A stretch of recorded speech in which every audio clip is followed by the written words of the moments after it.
Tilly Witch. Like, share, and subscribe.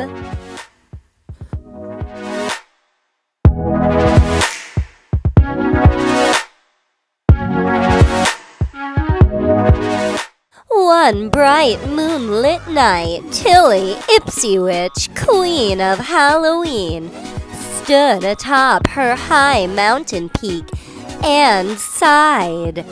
My, what a lovely evening. It makes me feel like being kind to everyone in the world, especially children.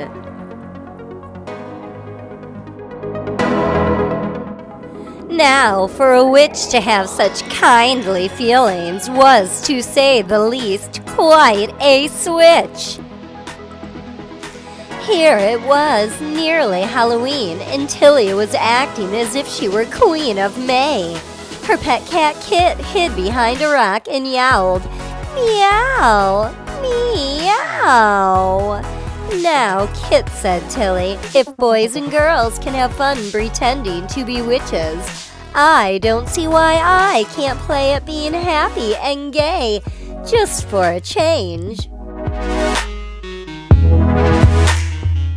But later, when Tilly tried to switch back to being a wicked witch again, she couldn't. She ran inside her house and looked in the mirror. "That's queer," she said, giggling. "I don't look a bit like my mean old self. Now how can I frighten children when I feel so good?" Something certainly had to be done about this, and in a hurry. Tilly spread out a map on the floor.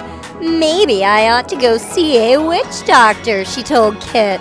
"I've heard of a doctor, Dr. Ouija, who lives in this tiny island called Wahoo. They say he cures witches without taking stitches." Tilly put on a purple dress and dashed down to her broom port, where she kept her new flyer, a surfboard with a whisk broom for a skeg. "Take good care of the bats and owls, Kit," she shouted as she sailed into the sky. "I'll be back when I feel worse." With the skill of a seasoned surf rider, Tilly rode the crest of the billowy clouds, singing as she streaked along. At last, she sighted the small island of Wahoo, far below. After making a happy landing, Tilly danced along to the door of the witch doctor's hut. But instead of being pleased to see Tilly in such a giddy mood, Dr. Ouija was horrified. "Ah, wahia wagoosh," he bellowed, which in Wahoosie means, "You happy witch, you are very bad." Once inside his hut, the doctor examined Tilly from the tip of her head to the tips of her slippers. Finally, he handed her a card on which was written this prescription: "Miss Fitch's Finishing School for Witches."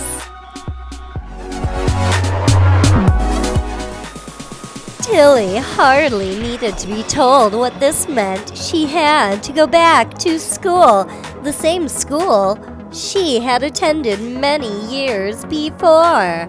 Hopping aboard her surf broom, she waved a cheery goodbye and away she flew.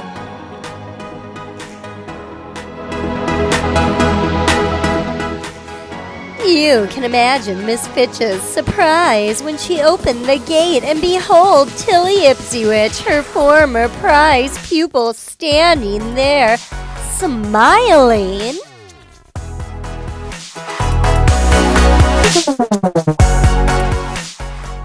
Without saying so much as, "How voodoo you do," Miss Fitch led Tilly straight to a classroom where students were busily carving out fierce-looking faces in pumpkins.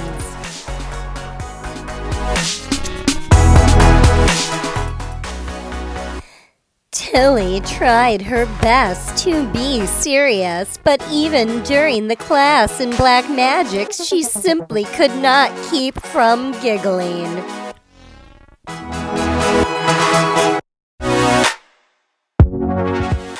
Naturally, Miss Fitch was furious, but no matter how much she scolded, Tilly still kept smiling.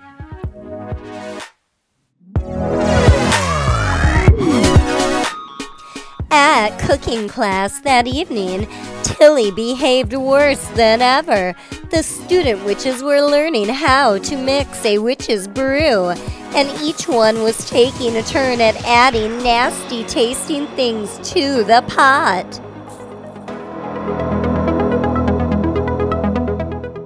When it came Tilly's turn to show what she could do, she began pouring in syrup and sugar and instant chocolate pudding.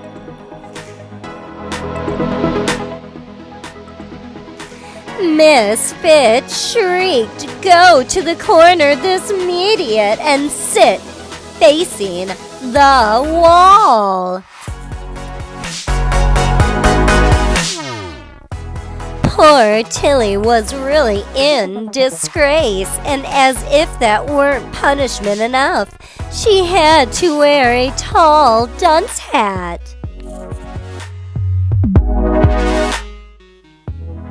For almost an hour, Tilly sat and growled at the blackboard. Then she began to think about scaring boys and girls.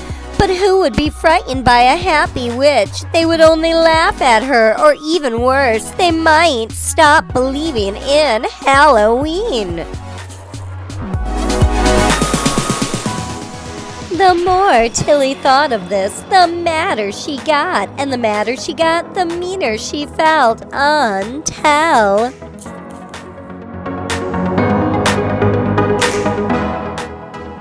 Suddenly, she spun around, leaping off her stool, and started stomping on the dunce hat. "I'm not a dunce," she screamed. "I'm Queen of Halloween, and I have important duties to attend to."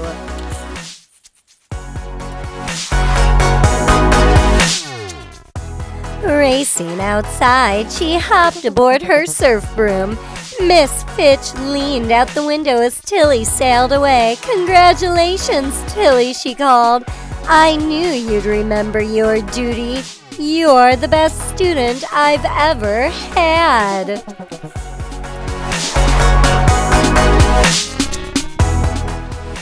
Heading straight for home, Tilly stopped only long enough to pick up a ripe pumpkin from her own pumpkin patch. As soon as she landed on her mountain peak, she quickly carved out a ferocious-looking face in the pumpkin.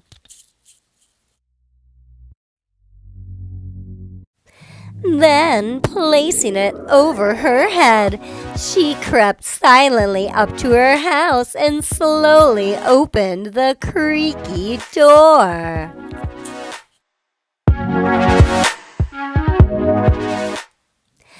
"Trick or treat," she screamed at the top of her lusty lungs. Poor Kit nearly hit the ceiling. "Come down, my pet," Tilly coaxed. "See, it's really me. Tilly, I'm ready for Halloween. Come down, we have work to do tonight." And so, just about midnight, Tilly and Kit swept across the moonlit sky, riding astride their trusty old broomsticks, scaring children everywhere. For Tilly had indeed learned her lesson. As long as Halloween comes once a year, you can count on her to be the meanest and wickedest witch in all witchdom.